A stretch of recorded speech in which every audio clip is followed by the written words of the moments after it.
बिस्मिल्लाहिर्रहमानिर्रहीम, अस्सलामुअलैकुम। खुशामदीद कहेंगे आपको इश्क़ रमज़ान में, और मैं मौजूद हूँ आपके साथ सीमल हाशमी, मेरे साथ हैं अबूज़र मौज़म।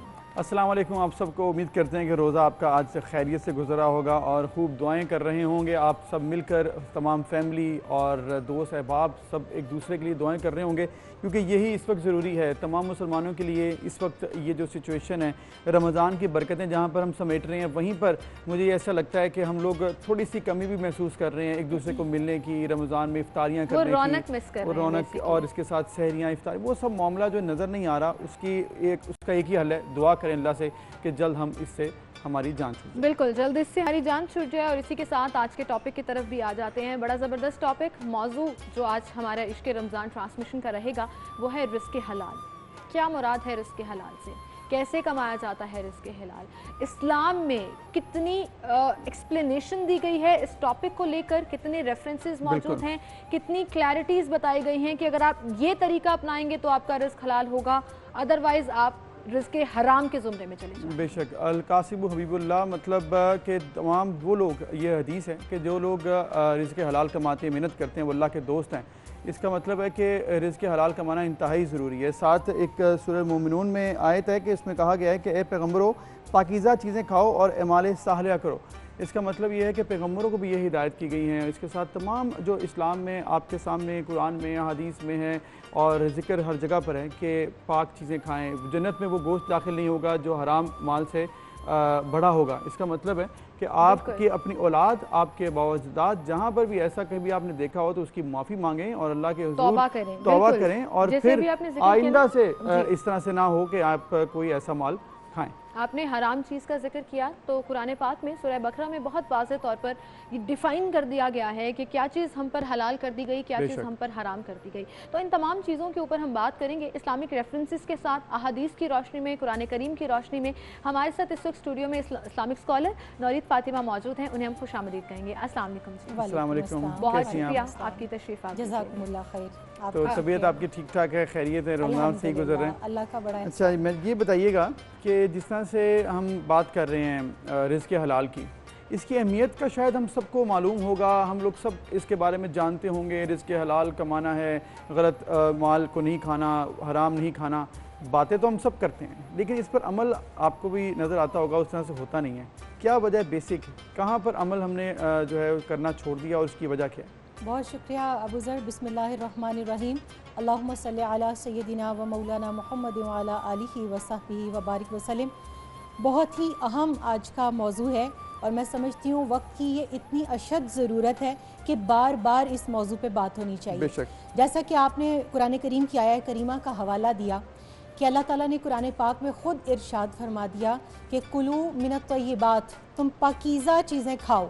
तो ये हुक्म बज़ाहिर कुरान पाक में अंबिया के मज़मून के तहत आया, लेकिन उम्मत मुहम्मदिया अला साहिब सलात में हर फ़र्द के लिए जिसने कलिमा ला इलाहा इल्लल्लाह मुहम्मद रसूलुल्लाह पढ़ा, उसके लिए लाजिम है कि नबी अलैहिस्सलातु वस्सलाम ने इरशाद फरमाया कि तलबुल हलाल फ़रीदतुन अला कुल्ली मुस्लिमिन, कि हलाल का तलब करना, हलाल रिस्क का तलब करना, उसका कमाना, उसके लिए कसब इख्तियार करना, वो हर मुसलमान पर फ़र्ज़ है। बिल्कुल उसी तरह से जैसे इल्म का हासिल करना हर मुसलमान पर फ़र्ज़ है। अब जैसे सिमल बात कर रही थी कि कुरान पाक में सूरह बकरा के अंदर अल्लाह ताला ने खोल के इरशाद फरमा दिया कि ये चीज़ें हराम हैं, इनके अलावा जो चीज़ें हैं वो हलाल हैं।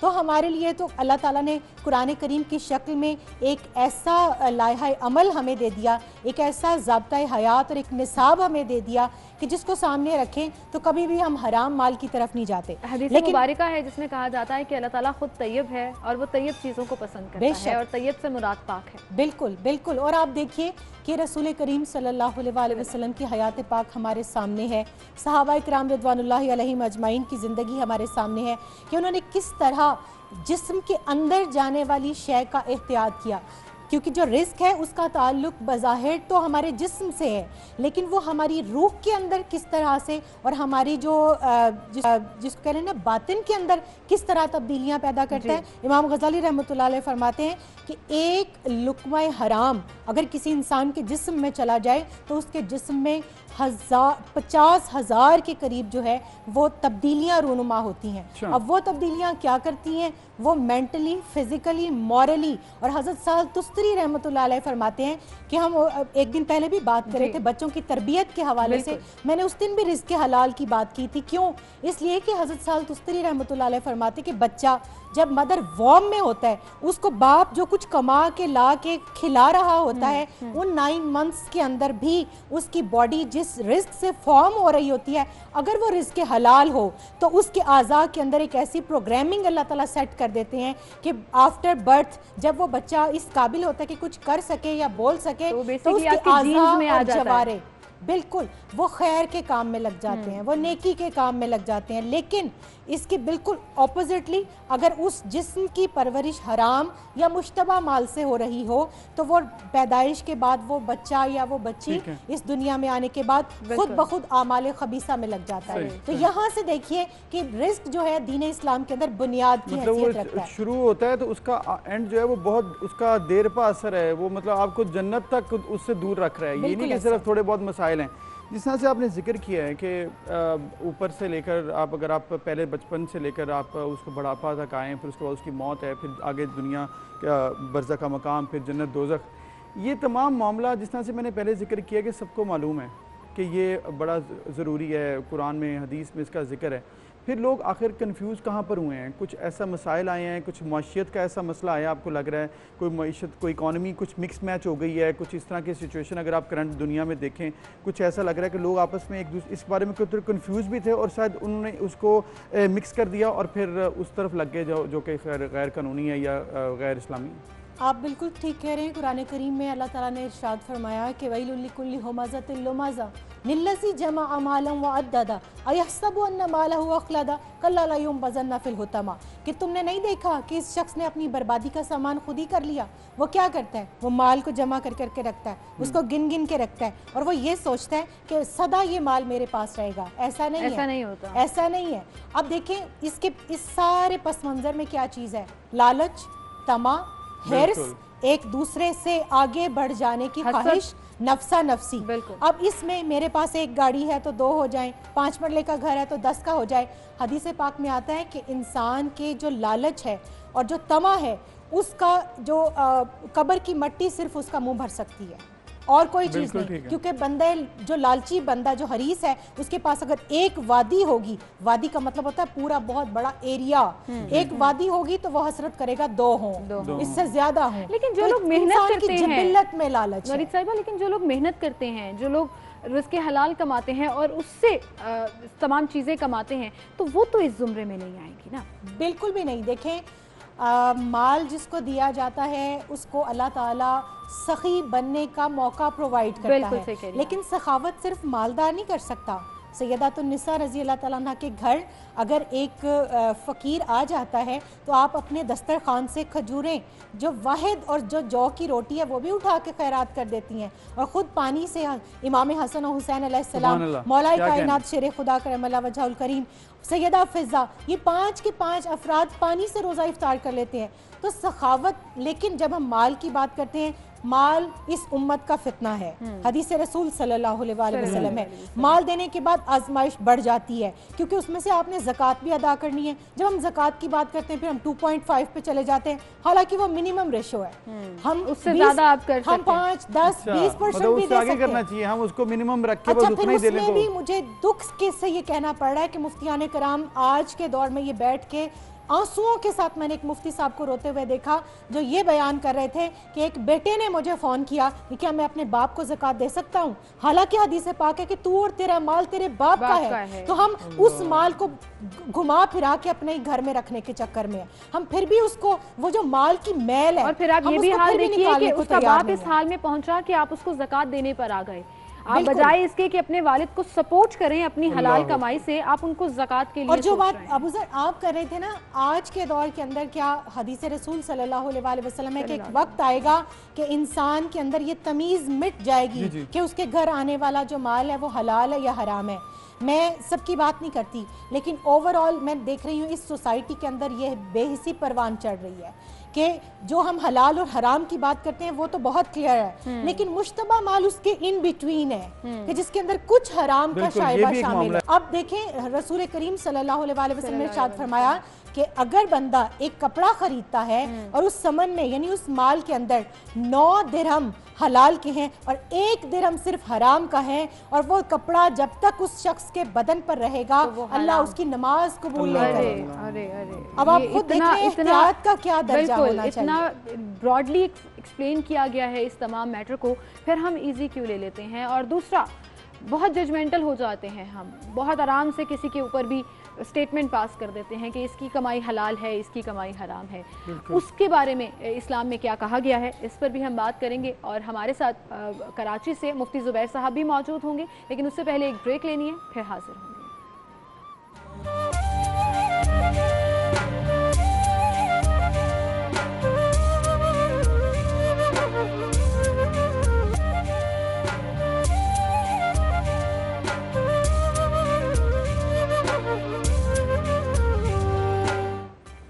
Welcome back. एक बार फिर से आपको खुशामदीद कहेंगे। नौरीद फातिमा साहिबा तो हमारे साथ स्टूडियो में मौजूद हैं। कराची से हमें ज्वाइन किया है मुफ्ती ज़ुबैर साहब ने। अस्सलाम वालेकुम मुफ्ती साहब, बहुत शुक्रिया ज्वाइन करने के लिए। वालेकुम सलाम व रहमतुल्लाह। मुफ्ती साहब, आज का हमारा मौजू रिज़्क़ हलाल के हवाले से है और अभी हम इसी पर बात भी कर रहे थे। आपसे मैं ये जानना चाहूँगी, बहुत सिंपल सा क्वेश्चन है लेकिन आई एम श्योर इसको समझने में भी आसानी होगी हमें। रिज़्क़ हलाल की डेफिनेशन है क्या? सबसे पहले तो मैं ये जानना चाहूँगी। बिस्मिल्लाहिर्रहमानिर्रहीम नहमदुहु व नुसल्ली अला रसूलिहिल करीम अम्मा बाद। रिज़्क़ हलाल की बुनियादी डेफिनेशन ये है कि आप इस तरह का माल हासिल करें जो किसी बंदे का हक़ दबा करके हासिल ना किया गया हो, और शरई तौर पर जो चीज़ें हराम की गई हैं उस हराम रास्ते से आप माल को, रिज़्क़ को हासिल ना करें। ये एक बुनियादी शरई फरीज़ा है। मिसाल के तौर पर सूद है, ये रिज़्क़ हराम है। रिश्वत का माल है, ये हराम है। इसी तरह शराब का माल है, ये हराम है। बाज़ औक़ात हमारे माशरे के अंदर ये बात मशहूर है कि हम बदकारी के पैसे को, फहाशी और यानी के पैसे को, सूद के पैसे को, रिश्वत के पैसे को, इसको तो हम हराम समझते हैं। जी जी। लेकिन बाज़ औक़ात कोई आदमी बिजनेस करता है, कारोबार करता है, अगर वो बिजनेस और कारोबार को गैर शरई तरीके से कर रहा है तो हम समझते हैं कि ये रिज़्क़ हलाल है क्योंकि ये तो अपने हाथ की कमाई है। नहीं, रिज़्क़ हराम में ये भी शामिल है कि कोई आदमी बिजनेस करता है, जॉब करता है, नौकरी करता है, अगरचे वो बिजनेस, जॉब, नौकरी, मुलाजमत हलाल है फी नफ्सी, लेकिन उसको हराम तरीके से अंजाम देता है, तो ऐसी सूरत में भी वो रिज़्क़ हराम हो जाएगा। इसकी एक वाज़ेह मिसाल है, एक आदमी फैक्ट्री के अंदर मुलाजिम है, तो अब आप बताइए कपड़े की फैक्ट्री के अंदर मुलाजमत करता है, तो ये जो फैक्ट्री के अंदर जॉब है, नौकरी है, मुलाजमत है, इसको कोई हराम तो नहीं कहा जाएगा। ये कोई रिश्वत का काम तो नहीं है, सूद का काम तो नहीं है, शराब का काम तो नहीं है, खिंजीर के गोश्त के बेचने का काम तो नहीं है। लेकिन इसकी ड्यूटी शुरू होती है सुबह 8 बजे, ड्यूटी इसकी ख़त्म होती है शाम के 6 बजे। ये बजाय सुबह 8 बजे के ये जा रहा है 10 बजे, ये बजाय शाम को 6 बजे अपनी ड्यूटी ख़त्म करने के 4 बजे निकल करके आ रहा है। तो ये जितने टाइम इसने ड्यूटी अंजाम नहीं दी, अब क्वांटिटी के एतबार से जो कोताही करेगा या क्वालिटी के एतबार से जो कोताही करेगा, तो ये आमदनी भी ये हराम में शुमार हो जाएगी।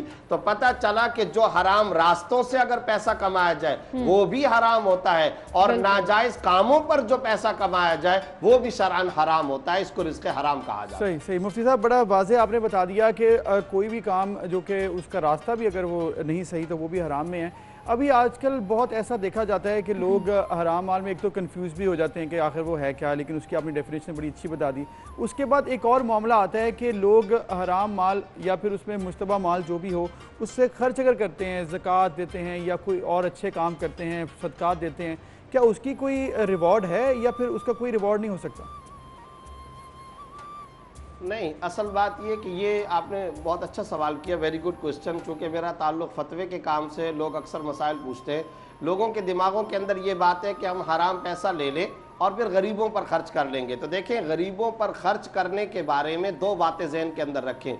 ये मामला तो बिल्कुल ऐसा है जैसे पहले गुनाह कर लो फिर तौबा कर लेंगे, जी जी, गुनाह कर लो फिर कफारा अदा करेंगे। अब आजकल रोजे का टाइम गुजर रहा है। अब अगर एक आदमी क्या काम करता है, वो कहता है कि देखो जी मैं तो सिर्फ रोजा रख रहा हूं, इस रोजे के रखने से क्या लोगों को तो कोई अलग से खास फायदा मुझे नजर नहीं आ रहा, तो मैं ऐसा करता हूं रोजे को तोड़ता हूं, और रोजे को तोड़कर अब इसको मुझे कफारा देना पड़ेगा।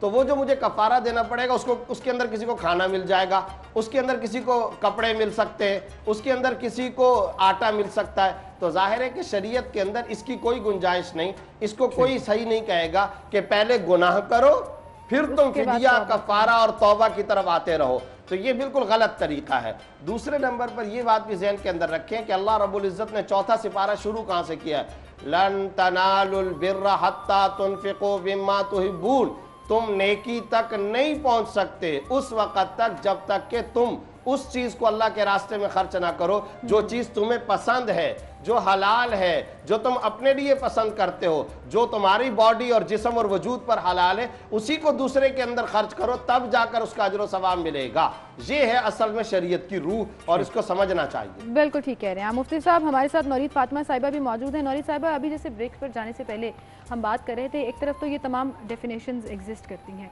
दूसरी तरफ आम लोग जो किसी ना किसी के ऊपर जजमेंटल होकर एक ख़ास तबके की कमाई को हराम करार दे देते हैं, हलाल करार देते हैं। मैं नाम नहीं लूँगी, लेकिन ऐसे बहुत से सिस्टम्स हैं, ऐसे बहुत से डिपार्टमेंट्स हैं, ऐसे बहुत सी फील्ड्स हैं जिनके बारे में ये कहा जाता है। आप इस पर क्या कहेंगे?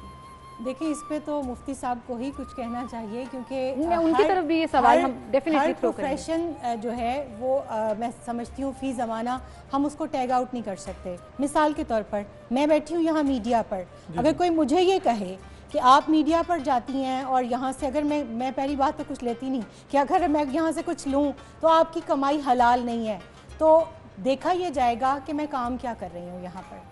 क्या मैं खिलाफ शरा कुछ कर रही हूँ?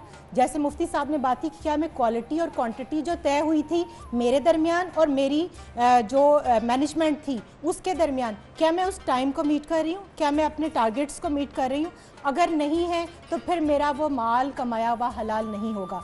और एक और बात इसमें मैं इजाफा कर दूं कि हमारे बुजुर्गान दीन के तमाम आप अकवाल का निचोड़ देख लें, वो ये कहते हैं कि हराम जरिए से कमाए हुए माल से सदका करना ऐसा है जैसा पेशाब से किसी कपड़े को धोकर पाक करना। तो क्या पेशाब से धोकर कोई कपड़ा पाक हो सकता है? नहीं हो सकता। अब इस मामले में एहतियात कितनी करनी चाहिए? मैं एक औरत हूँ, मेरे सामने हज़रत बिशर हाफी रहमतुल्लाह अलैह तारीख़ तसव्वुफ़ में बहुत बड़ा नाम है, उनकी बहन का एक वाक़या हमेशा मेरे ज़ेरे नज़र रहता है। वो रात के अंधेरे में चांद की रोशनी में भी सूत काता करती थी। गुर्बत का ज़माना था, दिन की रोशनी में भी काता और रात को चांदनी रातों में। कुछ ऐसी अमावस की रातें होती हैं जिनमें चांद नहीं होता। उन रातों के अंदर जब बादशाह के खलीफा वक्त के मशल बरदार जो दस्ता होता है, जो पहरेदारी पर मुतय्यन होता है, जब वो उनकी गली से गुजरता तो वो उसकी रोशनी में जल्दी जल्दी कुछ सूत काट लिया करती। अचानक उनके कि क्या ये सूद जो बादशाह की मशल की रोशनी से मैंने काटा है मेरे लिए हलाल है या हराम है? वो मुफ्ती साहब के पास गई, बापर्दा बाहिजाब। उन्होंने जाकर जब फतवा पूछा तो मुफ्ती साहब उठ के खड़े हो गए। उन्होंने कहा कि बहन आप ये बताएं आप हैं कौन, क्योंकि ये सवाल कोई आम औरत नहीं पूछ सकती। ये सोच, ये तकवा, ये जो परहेजगारी है, जो अपने रिस्क के कमाने के मुतालिक उनको ख्याल जो है फिक्र लाहक हुई कि ये एक आम औरत की सोच नहीं हो सकती। उन्होंने कहा मैं बिशर हाफी की बहन हूँ। अब मुफ्ती साहब का फतवा सुनिए, वो ये कहते हैं कि अवामुन नास के लिए तो हलाल है लेकिन बिशर हाफी की बहन के लिए हराम है। सैयदा फातिमा तो ज़हरा सलामुल्लाह अलैहा से किसी ने पूछा कि मेरे पास 40 ऊँट हैं, उनकी कितनी ज़कात है? उन्होंने फरमाया तेरे लिए 1 ऊँट, मेरे लिए 40। तय मुझे और आपको खुद करना है। हमने ज़कात 2.5 देनी है या इससे ज्यादा? बिल्कुल ठीक। मुफ्ती साहब आपकी तरफ भी इसी सेम क्वेश्चन से हम आएंगे कि ये जो तय कर दिया जाता है, खुद ही से स्टेटमेंट्स पास कर दी जाती हैं मुख्तलिफ फील्ड्स के बारे में, क्या कहेंगे आप? हलाल हराम इस पूरी ब्रॉडर एस्पेक्ट में कैसे क्लियर होगा?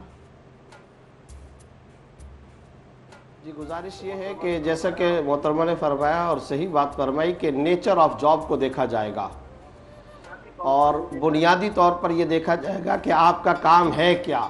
मिसाल के तौर पर मैं इसमें बैंक की मुलाजमत के हवाले से एक मिसाल देना चाहता हूँ। जैसे कि हमारे यहाँ कन्वेंशनल बैंक हैं, सूदी बैंक हैं। अब वो जो कन्वेंशनल बैंक है उसके अंदर बाज़ लोग कहते हैं कि उसकी सारी नौकरी हराम और उसकी सारी मुलाजमत हराम, उसकी आमदनी हराम, ऐसा नहीं है। असल बात यह है कि देखा यह जाएगा कि उसका काम है क्या।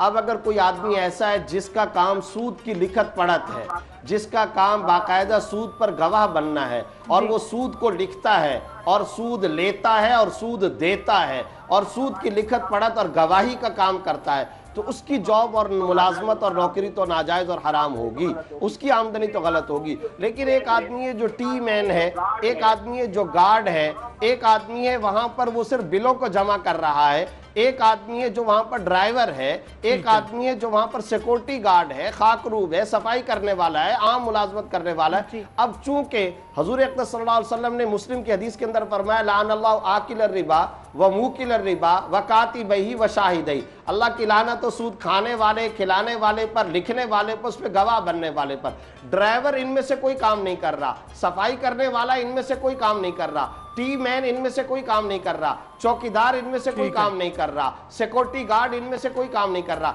लिहाजा इनकी मुलाजमत चूंकि हलाल काम की है, इनकी आमदनी को हराम नहीं कहा जाएगा। तो असल नुक्ता यह कि नेचर ऑफ जॉब, काम क्या है, काम अगर in the light of the Quran और सुन्नह जायज है तो आमदनी भी जायज है, काम अगर नाजायज है तो आमदनी भी हराम है। ये कानून शरीयत। मुफ्ती साहब आपने बड़ा तफसीलन इसमें जिक्र कर दिया है। एक और इसमें एक कन्फ्यूजन है जो कि हम ब्रेक पर बात कर रहे थे कि अक्सर ऐसे होता है कि कुछ अफराद जिनमें सरकारी नौकरी हो या प्राइवेट नौकरी हो, उनकी एक तनख्वाह मुकर्रर होती है, लेकिन इसके अलावा कई दफ़ा उनकी नेचर ऑफ जॉब ऐसी होती है कि वो मामलात को हल करने में या फिर कोई डील करवाने में कुछ कमीशन लेते हैं, और कमीशन लेने को वो समझते हैं कि वो उनकी एक एडिड प्रॉफिट है, लेकिन उसमें कोई उनको हराम नज़र नहीं आता।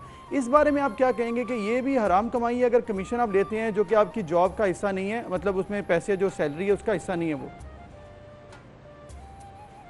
इसमें दो बातें हैं। पहली बात तो ये कि जो डील या जो काम वो करवा रहा है, देखा जाए कि क्या उस अफसर का असल बुनियादी काम भी यही है और उसके काम और फ़राइज़ मनसबी में ये पहले से शामिल है जिसकी वो नौकरी कर रहा है। अगर उसके फ़राइज़ मनसबी में ये पहले से शामिल है तो फिर ये एक्स्ट्रा तौर पर तनख्वाह या कमीशन या पैसा या उजरत वसूल नहीं कर सकता। नंबर एक कंडीशन।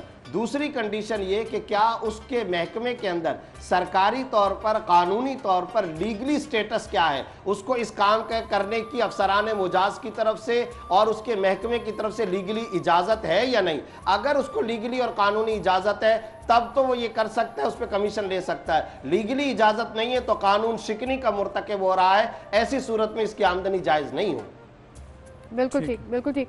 मुफ्ती साहब, अब हम अगर आजकल के सिनेरियो की भी बात कर लें, लॉकडाउन के दिन है, सबसे पहले तो ये पूरा वायरस जहाँ से शुरू हुआ उससे भी हमें ये सीख मिलती है, नौरीद साहिबा, ये सीख मिलती है कि चूँकि कहा जाता है ये चमगादड़ से शुरू हुआ, जो कि डेफिनेटली हराम है। इस्लाम में, कुरान करीम में चमगादड़ और इससे जितनी भी एक्सप्लेनेशंस दी गई हैं उसमें वो हराम है। तो वहाँ से शुरू हुआ तो वो तो साबित हो गया कि आप पाक चीज़ नहीं खाओगे तो आपके लिए ये तमाम मुसीबतें होंगी। दूसरा, अब लॉकडाउन के दिनों में नौरीद साहिबा आपसे सबसे पहले हम जानते हैं कि ये लॉकडाउन के दिनों में लोग रिज़्क़ हलाल किस तरह कमाएं, मेहनत कश क्या करें, क्या उनके लिए फिर जाहिर है खाना भी है, पीना भी है, लॉकडाउन भी है, ऐसे में अब फिर लोग खैरात भी दे रहे हैं, लोग बांट भी रहे हैं चीज़ें, ऐसे में क्या हुक्म है? देखिए, पूरी दुनिया इस वक्त आलमी वबा के बाद जो है वो क्राइसिस में है जी, और जहाँ हेल्थ क्राइसिस है वहाँ बिजनेस क्राइसिस भी साथ साथ हैं। और आने वाले, मैं तो ये समझती हूँ कि आने वाले जो अगले भी कई माह इकोनॉमिक क्राइसिस ये बिल्कुल ये जो है वो शायद प्रोलॉन्ग हो जाए, अल्लाह ना करे, लेकिन जो सूरत हाल इकोनॉमी की नज़र आ रही है उसमें हमें अब थोड़ा सा अपने जहनों को खोलना पड़ेगा और अपने दिलों को, अपने ज़र्फ़ को वसी करना पड़ेगा और हमें खैरात का मामला जो है उसको बढ़ाना पड़ेगा, हमें इसार का मामला बढ़ाना पड़ेगा, हमें देखना पड़ेगा मवाक़ात मदीना के रसूल करीम सल्लल्लाहु अलैहि वसल्लम जब हिजरत फरमाकर मदीना तैयबा तशरीफ़ लाए तो वहाँ जो अंसार सहाबा किराम रिज़वानुल्लाहि अलैहिम अजमाइन थे, उन्होंने किस वसी ज़र्फ़ी से उनका वेलकम किया। तो इस्लाम दीन फितरत है, इस्लाम दीन मोहब्बत भी है, ये इंसानों की रवादारी की बात करता है, खैरुन्नासी में यनफ़उन्नास की बात करता है। और जब आप रिस्क की बात करते हैं ना, तो यहाँ मैं एक चीज़ ज़रूर मेंशन करूँ कि रिस्क में सिर्फ वो चीज़ नहीं आती जो हमने पका के खा ली, सेहत भी रिस्क में है, जान भी रिस्क में है, माल भी रिस्क में है, औलाद भी रिस्क के अंदर, इज्जत, मनसब, ओहदा, हम इन चीज़ों की तरफ क्यों नहीं देखते? एक शख्स है वो झोंपड़ी में रहता है, अल्लाह ने उसको तंदुरुस्त तंदुरुस्ती दी है, खड़ा होकर नमाज पढ़ रहा है, दिन को रोज़ा रख रहा है, पूरी तंदुरुस्ती के साथ 2 वक्त का उसको खाना मिल रहा है, तो उससे बड़ा तो खुश नसीब कोई नहीं। उसको तो सबसे ज़्यादा शुक्रगुजार होना चाहिए। लेकिन हम चूंकि मटीरियलिस्टिक होते जा रहे हैं, हमारी सोच उस तरफ जाती जा रही है। हम सिर्फ इन चीज़ों के, हमारे दस्तरखान पर अगर 10 खाने ना हो तो हम समझते हैं कि हम मालदार नहीं है। मुफ्ती साहब, जैसे मैडम ने भी जिक्र किया और सिचुएशन इस तरह किया है, एक आप सिचुएशन देखते हुए ये लॉकडाउन का जिक्र जिस तरह हमने किया, हाथ फैलाना इस्लाम में मना है, लेकिन आजकल जो सूरत हाल है, लोग बड़े वाइट कॉलर लोग भी हाथ फैलाने पर मजबूर हो चुके हैं। इस सिचुएशन में आप क्या कहेंगे, क्या करना चाहिए, क्या वो ठीक है या नहीं? देखिए, इसमें 2-3 बातें हैं। अभी हमारी बहन खातून एंकर साहिबा ने भी एक सवाल किया था और उसमें उन्होंने ये फरमाया था कि चमगादड़ या हराम जानवरों के खाने के हवाले से बात सामने आई। तो मैं 2-3 बातें अर्ज करना चाहता हूँ। इसमें हराम जानवरों का मामला और पैसा हलाल हो, ये दोनों बातें आप जरा जहन के अंदर रखते हुए फिर मैं इस सवाल के जवाब की तरफ आता हूँ। सूरह बकरा आयत नंबर 168 के अंदर अल्लाह रब्बुल इज्जत फरमा रहे हैं, या अय्युहन्नास कुलू मिम्मा फिल अर्दी हलालन तय्यिबा वला तत्तबिउ खुतुवातिश शैतान। ए लोगो, जमीन में हलाल और पाकीज़ा और तय्यिब चीजें खाओ और शैतान के रास्तों पर मत चलो। ये सूरह बकरा आयत नंबर 168 है। सूरह आराफ आयत नंबर 157 के अंदर युहिल्लु लहुमुत तय्यिबात व युहर्रिमु अलैहिमुल खबाइस। नबी सल्लल्लाहु अलैहि वसल्लम ने पाकीज़ा और हलाल चीज़ों को कौम और उम्मत के सामने हलाल बनाकर पेश किया, खबीस गलीज और गंदी चीज़ों को कौम और उम्मत के सामने हराम बना करके पेश किया। 2 आयतें हो गई। तीसरे नंबर पर सूरह मोमिनून आयत नंबर 51 के अंदर, या अय्युहर रुसुल कुलू मिनत तय्यिबात वअमलू सालिहा, ए रसूलो पाकीज़ा चीज़ें खाओ और अच्छे अच्छे अमाल करो। अब इन 3 आयतों को अगर आप सामने रखें तो आपको 2 बातें नजर आएंगी। एक तरफ तो अल्लाह रब्बुल इज्जत फरमा रहे हैं कि हराम चीज मत खाओ, हलाल खाओ। आज ये जो वायरस कोरोना का फैला हुआ है, इसमें शुरू के अंदर ये बात आई, चमगादड़, बिल्ली, कुत्ते और हशरातुल अर्ज़, कीड़े मकोड़े, सांप, बिच्छू, पता नहीं क्या क्या चीज़ें, हमें नहीं मालूम तहकीक के साथ, लेकिन ये चीज़ें बहुत सारी कौमों की बाकायदा ग़िज़ा और खुराक के अंदर शामिल हैं। आप अंदाज़ा लगाइए, कुरान करीम की इस आयत के अंदर सूरह बकरा में या अय्युहल्लज़ीना आमनू नहीं कहा गया, ये चूंकि पूरी इंसानियत का मसला था तो कहा गया या अय्युहन्नास, ए लोगो हलाल और पाकीज़ा चीजें खाओ। इस्लाम की खुशगवार और सुनहरी तालीमात पर तो आज हमें शुक्र अदा करना चाहिए कि इन तमाम जानवरों को पहले से ही हराम करार दे दिया गया। हमारे लिए हलाल और मुतय्यन और फिक्स जानवर है कि इन जानवरों को तुम खा सकते हो, हराम जानवरों को मत खाओ। दूसरे नंबर पर इसके अंदर जहां हराम जानवरों का मामला है, वहां पर पैसा भी हलाल होना चाहिए, रिज्क भी हलाल होना चाहिए, माल भी हलाल होना चाहिए। ये दोनों बात इन आयतों के अंदर है। एक और अहम इल्मी नुक्ता, नाकिस रहेगा ये प्रोग्राम अगर ये इल्मी नुक्ता सामने ना आए। क्या कहा जा रहा है? हलाल चीजें खाओ, शैतान के कामों पर ना जाओ, हलाल चीजें खाओ, अच्छे आमाल करो। पता ये चला कि अच्छे आमाल इंसान से उसी वक्त सादिर हो सकते हैं जब खुराक, रिज्क और ग़िज़ा हलाल हो। पेट के अंदर अगर लुकमा हलाल का जाएगा, काम भी अच्छे होंगे। अगर पेट में लुकमा हराम का जाएगा, काम रवि के नाजायज और हराम के जाएंगे। और जो आपने सवाल किया, लॉकडाउन के अंदर अगरचे ये इस माश का कड़ा वक्त आया हुआ है, परेशान कुन लम्हा आया हुआ है, लेकिन ऐसी सूरत हाल के अंदर मुखय्यर हज़रात से मैं अपील करता हूँ, डेली वेजेस के मुस्तहिक मुलाज़मीन पर सदका और खैरात की मिकदार को बढ़ा रहे। कल मजदूर डे, लेबर डे गुजरा है। मैं मजदूरों के हवाले से कहता हूँ, सबसे ज्यादा मजदूर इस वक्त परेशान है, तो मजदूरों की तनख्वाह की कटौती ना की जाए, उनको पूरी तनख्वाह दी जाए। ये आला दर्जे का सदका है। और इस नीयत से की जाए कि अल्लाह ताला खुद ब खुद आपकी मदद फरमाएगा और आपके कारोबार में बरकत देगा, और जो तंगी एक्सपेक्ट की जा रही है वो नहीं होगी अगर आप ये नीयत रखेंगे कि अल्लाह ताला के लिए आप कुछ कर रहे हैं। एंड आई थिंक ये सोच सबसे ज्यादा प्यारी। बिल्कुल, और इस पर हम और बात करते हैं, लेकिन हमारा वक्त थोड़ा है, इसलिए हम इस पर हमें वाइंड अप करना पड़ेगा। बहुत शुक्रिया मुफ्ती ज़ुबैर साहब, नौरीन फातिमा साहिबा, आप हमारे साथ मौजूद थी, हमने सिरासर गुफ्तगू की है। आपको अल्लाह जज़ा दे इसकी। हम एक ब्रेक लेनी है, फिर मिलते हैं जी।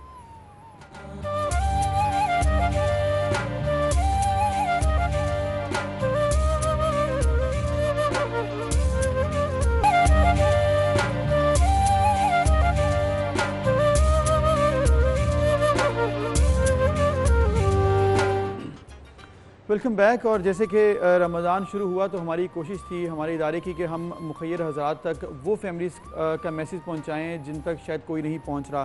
तो यही एक कोशिश है जिसके हवाले से हम चाहेंगे कि ये मामला हल हो। लोग बहुत हालात ख़राब हैं, लॉकडाउन की वजह से लोग बहुत परेशान हैं, तो जो मदद हो सके वो उनकी की जाए। बिल्कुल। कराची की एक फैमिली कुछ रिक्वेस्ट करना चाह रही है मुखय्यर हज़रात से, आपको दिखाते हैं।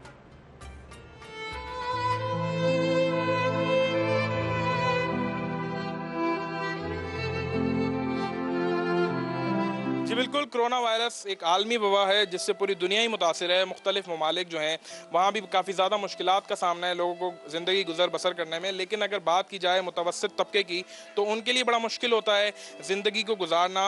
उनके वो आम और बुनियादी सहूलियात से भी महरूम होते हैं, तो उनके लिए बड़ा मुश्किल है इस वक्त लॉकडाउन की सूरत हाल में किस तरह से ज़िंदगी गुजर बसर करें। मैं इस वक्त कराची के इलाके औरंगी टाउन 10 नंबर हनीफाबाद में मौजूद हूँ। एक ऐसी फैमिली से आपको मिलवाने जा रहा हूँ जो रोज़मर्रा की बुनियाद पे कमाते हैं। रोज़ उनके घर का चूल्हा उनकी कमाई से जलता है।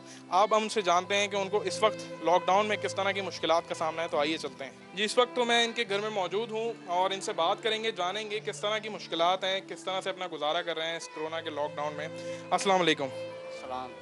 भाई मुझे बताएं किस तरह की मुश्किलात हैं। लॉकडाउन को तकरीबन 1 महीने से ज़्यादा गुजर चुका है। रोज़मर्रा की बुनियाद पे कमाते हैं आप, तो कैसे गुजर बसर हो रहा है? बहुत मुश्किल हो गया है गुजर बसर करना। 1 महीना हो गया है पूरा, यानी कि हमें बहुत परेशानी है। राशन का भी बहुत मसला है, यानी कि राशन भी नहीं है घर में, खाने पीने के लिए इतना परेशानी हो गई है। ठेला लगाता हूँ गोले गंडे का, वो भी मेरा बंद है। 1-1.5 महीना हो गया है। तो लगाते हैं तो पुलिस वाले आते हैं वो बंद करवा देते हैं, या रेंजर्स वाले आते हैं वो बंद करवा देते हैं। घर में बच्चे मेरे दोनों हैं, ये घर में मियाँ बीवी अब्बू हैं, वालिद साहब हैं, मेरे बहन भाई हैं। बहुत परेशानी हो गई खाने पीने के लिए हमारे को। तो यहाँ किसी सियासी रहनुमा या नुमाइंदगान जो MP MN किसी की तरफ से कोई मदद नहीं की गई आपकी? नहीं, यहाँ कोई भी हमारे पास मदद के लिए नहीं आया, ना MP है, ना कोई MN, ना काउंसलर, ना नाजिम वगैरह। यहाँ के कोई भी नहीं आए हमारी मदद के लिए, कोई भी नहीं आए यहाँ पर। ना हमारे पास राशन है इस टाइम। हमारे खाने पीने की बहुत परेशानी हो चुकी है इस टाइम हमारे को। अगर हम कहीं बाहर निकल रहे हैं तो बाहर भी बोला जा रहा है कि आप घर में जाके बैठे। हमारा घर इतना छोटा है, हम घर में बैठ रहे हैं तो बच्चों को कैसे बिठा लें? आप खुद बताइए। इसमें ये भी कहा जा रहा है कि सोशल डिस्टेंसिंग जो है, दरमियान में फासला रखें हैं। जाहिर है इनका घर आप देख सकते हैं कि काफ़ी छोटा सा घर है।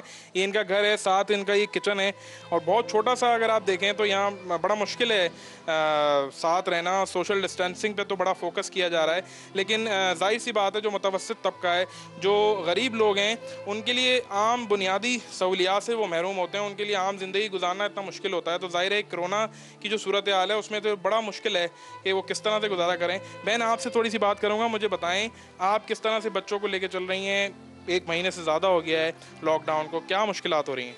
बहुत राशन की तो बहुत ही किल्लत है, क्योंकि इनके दिमाग का भी मसला है। कैंसर बताया इनको, 5 लाख रुपए इनके खर्चा बताया है ऑपरेशन के लिए, तो हम वो भी नहीं इंतज़ाम कर सकते। घर भी किराए का है। मैंने अभी तक अपने बच्चों को स्कूल में भी एडमिशन नहीं करवाया है इसी वजह से कि क्या खाएं, क्या किराए पे दें, क्या महीने का राशन डलवाएं।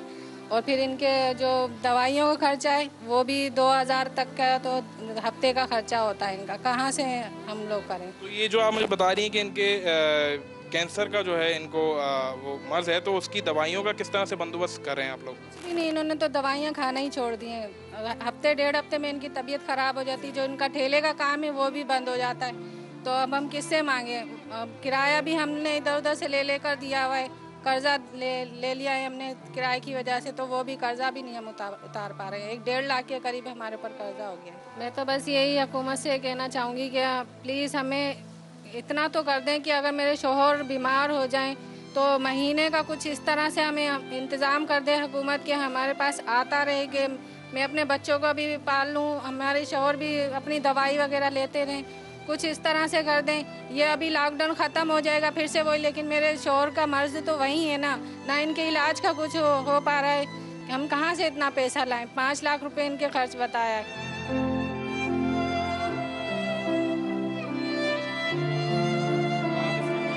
का अंदाज़ा लगाएं कि मैं इनके वालिदैन से बात कर रहा था और ये बच्ची इनकी जो है वो नीचे इधर खड़ी हुई थी और एकदम जो है ज़ारो कतार आपके सामने जो रो रही है।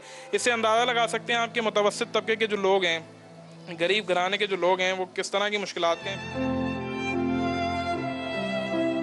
गरीब घराने की जो मुश्किलात हैं उनका अंदाज़ा लगाना वाकई बहुत मुश्किल है। तो हम ये उम्मीद करते हैं कि नंबर भी आपकी स्क्रीन पर चल रहा था, टेलीविज़न स्क्रीन पर, तो अगर आप कोई भी मदद करना चाहें तो इस नंबर के ज़रिए रब्ता करके इस फैमिली तक पहुँच सकते हैं और इनकी मदद कर सकते हैं। हमें एक ब्रेक लेनी है, फिर मिलते हैं।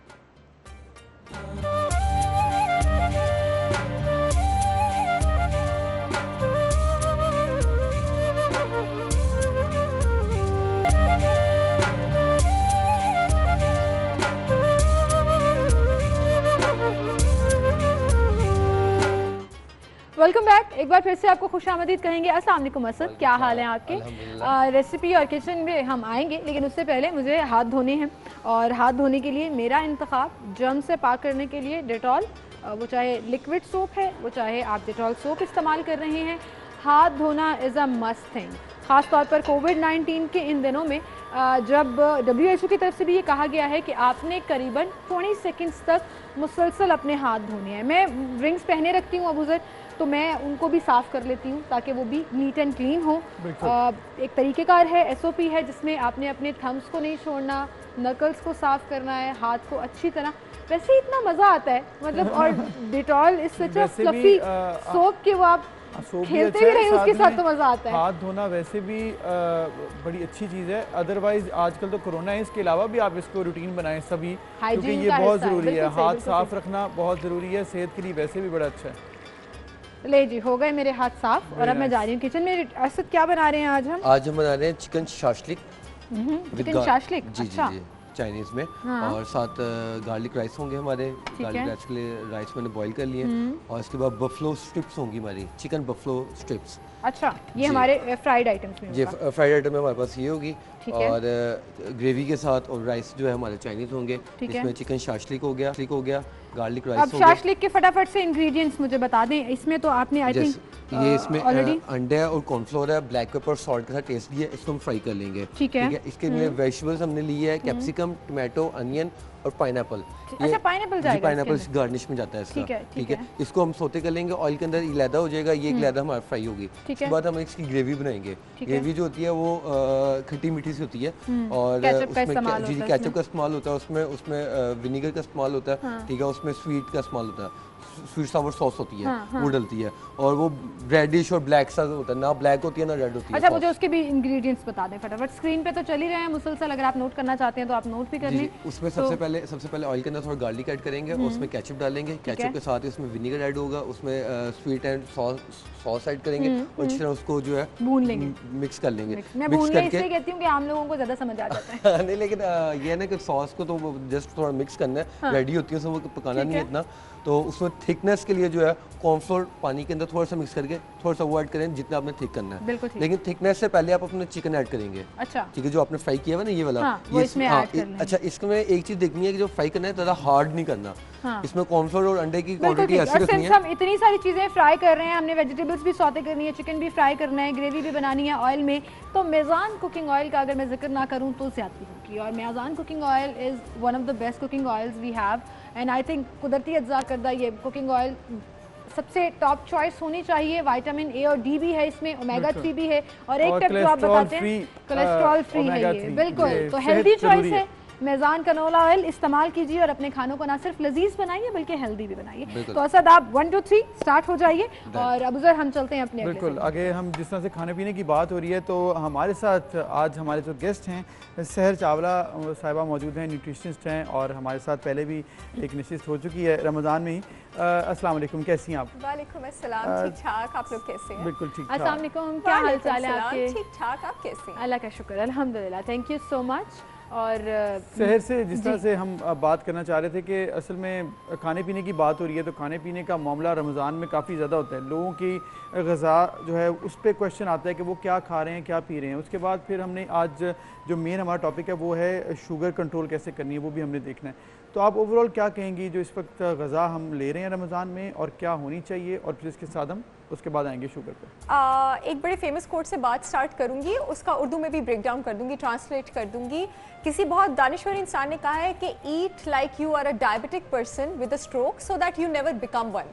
मतलब आप नॉर्मली अपनी खुराक इस तरह की रखें जैसे आप शुगर के मरीज हैं, और जैसे आप अल्लाह ना करे खुदा ना खास्ता जैसे आप स्ट्रोक के पेशेंट हैं, जैसे आप हाइपर कोलेस्ट्रोलीमिया, कोलेस्ट्रॉल की आपको ज्यादा शिकायत है, हमेशा ही ऐसे खाएं ताकि आप कभी बन ना जाएं। तो ये जितनी भी डाइटरी रिकमेंडेशंस, न्यूट्रिशनल रिकमेंडेशंस जिनका मैं जिक्र करने लगी हूँ वो डायबिटिक्स के लिए तो खास तौर पर हैं ही, लेकिन अगर आम आदमी भी फॉलो करेगा तो वो एक हेल्दी चॉइस करेगा तो वो कभी इन डिजीजेस का मोस्ट प्रोबेबली 80% तक चांस है कि शिकार नहीं होगा। आपके इन पॉइंट्स की तरफ हम आएंगे और जो आप पूरी डिटेल्स बताएंगे उसकी तरफ हम आएंगे, लेकिन फिलहाल आपको ये भी बताते चलें कि आप लोग कनेक्ट कर सकते हैं हमारे साथ, अपने सवाल बराह रास्त हमसे पूछ सकते हैं, लाइव कॉल्स कर सकते हैं, नंबर स्क्रीन पर फ्लैश हो रहा है, और डॉक्टर सहर से भी आप मशवरा ले सकते हैं अपनी डाइट को लेकर, खास तौर पर शुगर के हवाले से। So now coming on the points doctor सहर, जैसे अभी आप जिक्र कर रही थी कि अगर एक आम आदमी भी फॉलो करेगा तो it will be a healthy choice, तो हम थोड़ा डिवाइड कर लेंगे इफ्तारी और सहरी। तो पहले सहरी की तरफ चलते हैं, एक डायबिटिक पेशेंट के लिए क्या सजेस्ट करेंगे आप? Absolutely, I am so glad कि इसको थोड़ा कैटेगराइज किया गया, बिकॉज नॉर्मल लोगों की रूटीन के बारे में बहुत ज़्यादा बात होती है, लेकिन खास डिजीजेस के बारे में भी बात होनी चाहिए। ये डिबेट इतनी कॉमन है और इतनी ज़्यादा है कि क्या डायबिटीज़ के पेशेंट्स को रोज़ा रखना चाहिए या नहीं। आप अक्सर लोगों के मुंह से सुनते हैं नहीं मेरे तो रोज़े हो ही नहीं सकते क्योंकि मैं डायबिटीज़ का शिकार हूँ। व्हाट इफ आई से ऑन एयर इस वक्त बैठ के कि जो रोज़ा है आपके पास, खास तौर पे वो रोज़ा जिसकी ड्यूरेशन 12 घंटे से ऊपर चली जाती है, वो डायबिटीज़ का इलाज है, डायबिटीज़ का रिवर्सल है। जब मैं अपने मुंह से ये टर्म निकाल रही हूँ रिवर्सल, तो रिवर्सल एक बड़ी टेक्निकल और बड़ी जिम्मेदारी वाली टर्म है। रिवर्सल का मतलब है किसी चीज़ का रिवर्स हो जाना, किसी चीज़ का इलाज हो जाना और फिर जो उसका रूट कॉज है उसको भी ठीक हो जाना। अगर आप मुझे इजाजत दें मैं थोड़ा सा कॉन्सेप्ट समझाना चाहूंगी ताकि ऑडियंसेस को मैं थोड़ा एजुकेट करना चाह रही हूँ कि जो रोज़ा है वो डायबिटीज़ का इलाज कैसे है। लेमैन को हर एक को पता है कि जो डायबिटीज़ है आपके पास, उसका मतलब है कि आपके पास ब्लड में जो शुगर है वो ज़्यादा हो गया है। हमारे पास बॉडी के जो सेल्स हैं वो शुगर को यूज करते हैं डिफरेंट प्रोसेसेस के लिए, डिफरेंट रिएक्शंस के लिए, ताकि हमारे बॉडी के जो सारे सिलसिले हैं वो हार्मनी में चलते हैं ताकि वो चलते रहें। अब हमारे पास ब्लड में शुगर ज्यादा हो रहा है, इसका मतलब है कि सेल में शुगर नहीं जा रही। नॉर्मली होता क्या है कि जब आप खाना खाते हैं तो बॉडी में जो पहली एनर्जी की सोर्स जो स्टोर होनी होती है वो आपके पास शुगर ग्लाइकोजन स्टोर होना होता है। वो आपके पास 2 ऑर्गन्स में स्टोर होता है, लिवर में और मसल में। लिवर एक टाइम पर आपके पास 100 ग्राम तक शुगर स्टोर कर सकता है और मसल 500 ग्राम तक, यानी आधा किलो आपके पास एक टाइम पर शुगर बॉडी में कार्बोहाइड्रेट स्टोर हो सकती है। अगर आप अपनी डाइट में बद परहेजी करते हैं और अपना कैलोरी काउंट जितना पूरा हो गया उससे ज्यादा लेते रहते हैं तो अब होता क्या है, आधा किलो से ऊपर स्टोर नहीं होगा। 100 ग्राम लिवर में, 500 ग्राम मसल में। अब वो जाना शुरू हो जाएगा आपके पास चर्बी के सेल्स में, और जब वो चर्बी के सेल्स में जाएगा तो वो चर्बी के सेल्स की ग्रोथ करेगा। अब उन सेल्स में जाता कैसे है, उन सेल्स पर एक लॉक होता है और उन सेल्स को एक चाबी चाहिए होती है। जो चाबी चाहिए होती है जो उस लॉक को खोलती है, उस चाबी को आप कहते हैं, उस हार्मोन को आप कहते हैं इंसुलिन। इंसुलिन आपकी बॉडी में वो हार्मोन है जब आप खाना खाते हैं तो आपकी बॉडी में प्रोड्यूस होता है, और आप जितना ज्यादा खाना खाते हैं उतना ज्यादा प्रोड्यूस होता है। और जो इंसुलिन है इसका काम क्या है, ये पानी, चर्बी और शुगर को रोक के रखता है। अब इंसुलिन का जो ताला है वो फैट सेल के ऊपर है। इंसुलिन अपने ताले को लगा, उसके अंदर शुगर डालना शुरू कर दिया। अब जब शुगर अपनी जरूरत से ज्यादा है तो वो चर्बी बन के फैट सेल में इकट्ठी हो रही है। ये फैट सेल आपके पास आहिस्ता आहिस्ता बड़ा होना शुरू हो जाता है। जब ये बड़ा होना शुरू हो जाता है तो जाहिर है ये एक स्पेस से ज्यादा बड़ा नहीं हो सकता, अब इसको अपनी स्पेस कंस्ट्रेन करनी है, तो ये शुगर को अंदर आने से रोकता है। तो ये कैसे रोकेगा, या तो ताला बदल लिया जाए या ताले की शेप चेंज कर दी जाए। ये ताले की शेप को चेंज कर देता है। ये इतने आराम से और इतने आसान अल्फाज में आप समझा रही हैं और लोगों को ऑब्वियसली ये समझ भी आ रहा होगा। मैं एजुकेट करना चाह रही हूँ ताकि लोग इस बात की तस्लीम भी करें और तस्दीक भी करें। जब ताले की शेप चेंज हो जाती है तो फिर शुगर अंदर नहीं जा सकती। अब इंसुलिन मेरे पास बॉडी में जितना भी मौजूद है, शुगर अंदर नहीं जा सकती, तो शुगर कहाँ रहेगी, शुगर ब्लड में रहेगी और शुगर ब्लड में बढ़ना शुरू हो जाएगी। तो मेरे पास जो ताला है वो इंसुलिन को रेजिस्ट कर रहा है। इस कंडीशन को नाज़रीन इंसुलिन रेजिस्टेंस कहते हैं, और इससे पहले कि आपकी बॉडी में डायबिटीज डेवलप हो, इंसुलिन रेजिस्टेंस उससे बहुत पहले डेवलप हो जाती है, और इसको आप डायग्नोज कर सकते हैं कुछ तरीकों से जो कि मैं आगे डिस्कस करूंगी। अब इसका इलाज क्या है, इसका इलाज क्या है कि ताला वापस अपनी नॉर्मल शेप पे चला जाए ताकि जो शुगर है वो सेल्स में जानी शुरू हो जाए। ताले को वापस शेप में जाने के लिए क्या होना पड़ेगा, उसके लिए जो चर्बी का सेल है उसको दोबारा सुकड़ना पड़ेगा। चर्बी के सेल को सुकड़ने के लिए क्या होना पड़ेगा, चर्बी को बर्न होना पड़ेगा। चर्बी को बर्न होने के लिए इंसुलिन के लेवल को 0 पे जाना पड़ेगा, और जब आप 12 घंटे से ऊपर भूखा रहते हैं तो इंसुलिन का लेवल 0 पे चला जाता है। दैट मींस कि अगर हम कट डाउन करें इसको तो लाइफस्टाइल बहुत बड़ा रोल प्ले करता है आपकी हेल्दी रूटीन में। हमारे साथ एक कॉलर भी मौजूद हैं, खारिया से उन्होंने कॉल की है, मोहम्मद सलीम साहब। अस्सलाम वालेकुम जी। हेलो, अस्सलाम वालेकुम। वालेकुम सलाम डॉक्टर साहब। जी जी डॉक्टर साहब सुन रही हैं। अस्सलाम सर। डॉक्टर साहब मेरी एज है 56। जी सर। और मुझे ब्लड प्रेशर की भी प्रॉब्लम है और शुगर जो है ना वो समझ नहीं आती है, कभी खाली पेट सुबह 100 होती है, कभी 120 होती है, कभी कभी 40 तक चली जाती है। अच्छा। और खाना खाने के बाद तो 200 के लगभग रहती है। खाना खाने के बाद 200 प्लस माइनस। जी जी ठीक है। अच्छा जी, जो आपके पास जी जी 100 कॉल मेरे ख्याल से डिस्कनेक्ट हो गई है। अब जितनी इन्फॉर्मेशन है उस लिहाज से मैं आंसर कर देती हूँ। I was about to ask कि वो इंसुलिन लेते हैं या मेडिसिन लेते हैं, इस पर आई एम श्योर वो इंसुलिन नहीं लेते होंगे। 140 तक फास्टिंग पे वो इंसुलिन नहीं लेते और रैंडम 200 है। आपके पास 160 तक जो रैंडम है वो ओके होती है, लेकिन ये प्री डायबिटिक रेंज में है। जब आपके पास फास्टिंग यानी जब आप खाली पेट है, खाली पेट से मतलब है 10 से 12 घंटे आपने खाना नहीं खाया और आपकी शुगर 125 मिलीग्राम पर डेसीलीटर से ऊपर चली गई, इसका मतलब है आप प्री डायबिटिक है। जो सारी कंडीशन अभी मैंने नक्शा खींचा, इसका मतलब है इंसुलिन रेजिस्टेंस है। गुड न्यूज, इस वक्त आप अपनी इंसुलिन रेजिस्टेंस रिवर्स कर सकते हैं और इंसुलिन रेजिस्टेंस रिवर्स करने का बेहतरीन तरीका यह है कि आप फैट लूज करें। जब आपकी बॉडी में इंसुलिन 0 पे चली जाती है तो आपके पास बॉडी के पास कोई ऑप्शन नहीं बचती, उसको फैट बर्न करना पड़ता है। और रोजा जब आप 12 घंटे से ऊपर रखते हैं आपकी इंसुलिन 0 पे चली जाती है। अगर पिछले 3 महीने में आपके ब्लड शुगर लेवल्स नॉर्मल रहे हैं, अगर आप प्रेग्नेंट नहीं हैं, अगर आपको किडनी की शिकायत नहीं है, अगर पिछले 3 महीने में आपको ब्लड शुगर की वजह से नोजिया, वॉमिटिंग, फटीग, सर दर्द, मेमोरी लॉस, कंफ्यूजन नहीं हुआ है, तो प्लीज अपने डायबिटोलॉजिस्ट, एंडोक्राइनोलॉजिस्ट और न्यूट्रिशनिस्ट के मशवरे से रोजे रखना स्टार्ट कर दे, इसमें ताखीर मत करें। बिल्कुल ठीक है, जबरदस्त। मतलब आपने बताया कि रोजे बेसिकली हल है इसका तमाम मामले का। अब अगर हम इससे आगे भी हमने बढ़ना है कि इफ्तारी और सहरी में होना क्या चाहिए, तो वो हम बात करेंगे। लेकिन अभी हमारे साथ एक कॉलर हैं मोहम्मद असलम मुल्तान से, उनसे पहले हम बात करते हैं, सवाल लेते हैं। जी अस्सलाम वालेकुम, आप सवाल कीजिएगा, डॉक्टर साहिबा सुन रही हैं आपको। मेरी शुगर जो है ना अमूमन अभी रोजों में भी 120-130 होती है फास्टिंग कैरी के टाइम, और शाम को जब मैं चेक करता हूँ कभी कभी तो वो 200-250 के दरमियान होती है। एज आपकी कितनी है? मैं इंसुलिन लेता हूँ। असलम साहब आपकी एज कितनी है? आपकी एज कितनी है? मेरी 60 ईयर। वेट और वेट कितना है आपका? वजन कितना है? वजन वजन 80 किलो। Height 5.5 foot. 5.5 फुट, ठीक है। ठीक है जी। अच्छा जी, असलम साहब आपको वेट लूज करने की जरूरत है, ठीक है। आपका जो फास्टिंग शुगर लेवल है वो कदरे नॉर्मल है। हाँ, जो आपका रैंडम शुगर लेवल है यानी जो खाने के बाद होता है वो 250 आपके पास ज्यादा है। वही बात मैं कहूंगी, अगर 3 महीने में आपको शुगर फ्लक्चुएशंस नहीं है, अभी आगे जो मैं खानों का जिक्र करने वाली हूँ उन खानों के आप जरूर उन खानों का आप इस्तेमाल अगर सहरी और अफ्तारी में करेंगे इंशाल्लाह आपको कोई प्रॉब्लम नहीं होगी। और वो लोग जो डायबिटीज, अगर आप डायबिटीज के पेशेंट है असलम साहब और आप पहले रोजे नहीं रखते रहे हैं, तो प्लीज याद रखें आपकी बॉडी को आदत नहीं है इंसुलिन के कम होने से फैट बर्न करने की। अभी आप 2-3 दिन नॉर्मल रूटीन में रोजे नहीं रखेंगे, फिर आप एक रोजा रखेंगे। इस तरह 10 दिन करने के बाद उससे रखना शुरू कर दें, फैट लूज होगा इंशाल्लाह। आप देखिए शुगर कितनी अच्छी। बिल्कुल ठीक। अब हम सर डाइट की तरफ आते हैं, क्योंकि पीपल आर कॉन्शियस कि हम क्या खाएं और क्या ना खाएं। बट उससे पहले एक और कॉलर, कॉल्स का सिलसिला नहीं रुक रहा है। एक और कॉलर है हमारे साथ कराची से। अस्सलाम वालेकुम जी, रिजवान साहब कॉल लगी है। हेलो, अस्सलाम वालेकुम। अस्सलाम वालेकुम। वालेकुम अस्सलाम जी, सवाल पूछिएगा रिजवान साहब। जी रिजवान बात कर रहा हूँ। जी जी जी, मैं आपसे ये मालूम करना चाह रहा था कि मैंने सुना है कि शुगर के जो मरीज होते हैं या कोई नॉर्मल बंदा होता है, तो अगर वो ज्यादा पैदल चलने से, ज्यादा वॉक करने से, तो उसको शुगर नहीं होती। और जिनको शुगर होती है तो मैंने उनके बारे में सुना है कि ना वो अगर ज्यादा पैदल चलें, ज्यादा एक्सरसाइज करें तो शुगर उनकी मेंटेन रहती है। ठीक है ठीक है रिजवान साहब, प्रोग्राम देखते रहिए, आपको इसका जवाब देंगे। लेकिन उससे पहले एक छोटी सी ब्रेक की तरफ जाना है हमें। ब्रेक ले लेते हैं, फिर हाजिर होंगे।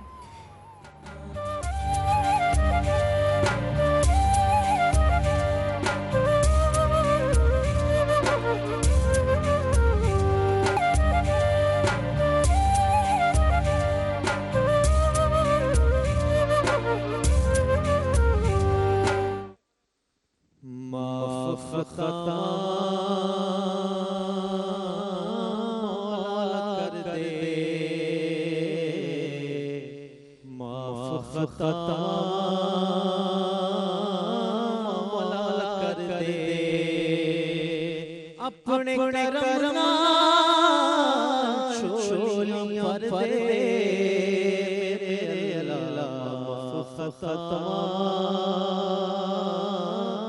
मौला कर दे।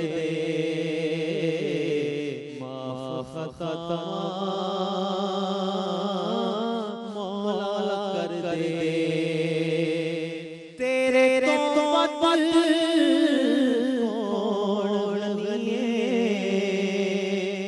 तेरा ही दरबार ससिए तेरा ही दरबार ससिए सबदा पालनहार तू मौला सबदा पालनहार तू मौला रिज़्क़ पूछने विच पत्थर दे माफ़ खता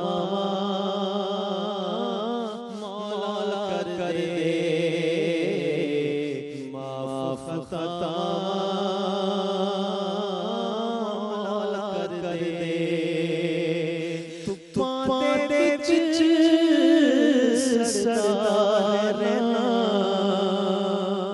तू पादे विच सरदार रहना ठंडियां छावां मौला कर दे ठंडियां छावां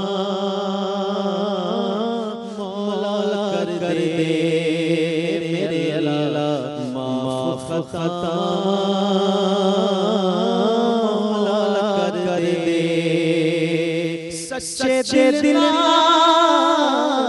तौबा करना सच्चे दिल तौबा करना तेरे पे सिर धरना तेरे पे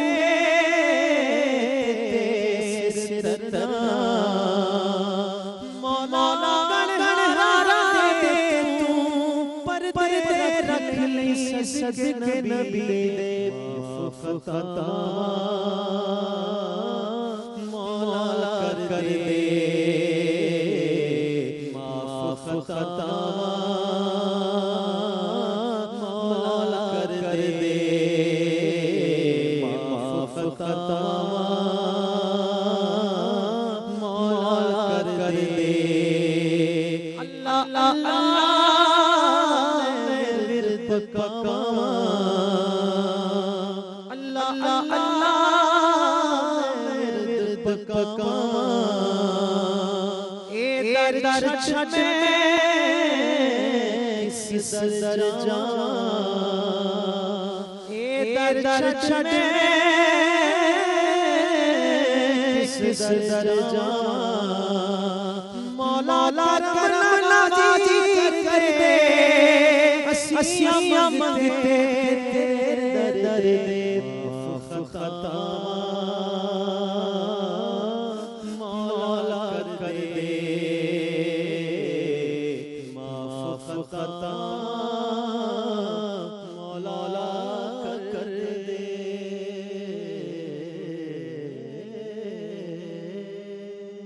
मोहम्मद उमर सदीकी जज़ाकल्लाह बहुत शुक्रिया। अल्लाह ताला जो दुआ आपने खूबसूरत दुआ कलाम पढ़ा है आपने, अल्लाह ताला इसकी बरकत से वाकई माफ़ कर दे हमें, हमारी ये दुआ है। बहुत शुक्रिया आपका।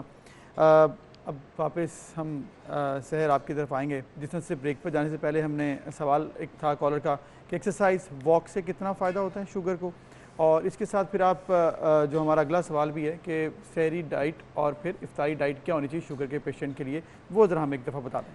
जी, एक्सरसाइज से फ़ायदे ही फ़ायदे, इस तरफ मैंने वैसे भी आना था। एक्सरसाइज जो होती है आपके, जब आप इसको अपने रेगुलर रूटीन का हिस्सा बना लेते हैं तो बॉडी में आपके पास एक हार्मोन का लेवल कम कर देती है, जिसको आप स्ट्रेस हार्मोन भी कहते हैं और कॉर्टिसोल भी कहते हैं। जब कॉर्टिसोल के लेवल्स कम हो जाते हैं तो वो डायरेक्टली शुगर को अफेक्ट करते हैं, क्योंकि वो बॉडी में इंसुलिन भी कम करना शुरू कर देता है, और जब इंसुलिन बॉडी में कम होना शुरू हो जाती है तो बॉडी में पानी, चर्बी और शुगर का जो ठहरना है वो भी बहुत ज़्यादा कम हो जाता है, और जो आपके फैट सेल्स इंसुलिन को रेजिस्टेंट थे, जो उसको एक्ट नहीं करने दे रहे थे, वो भी आपके पास कम हो जाते हैं।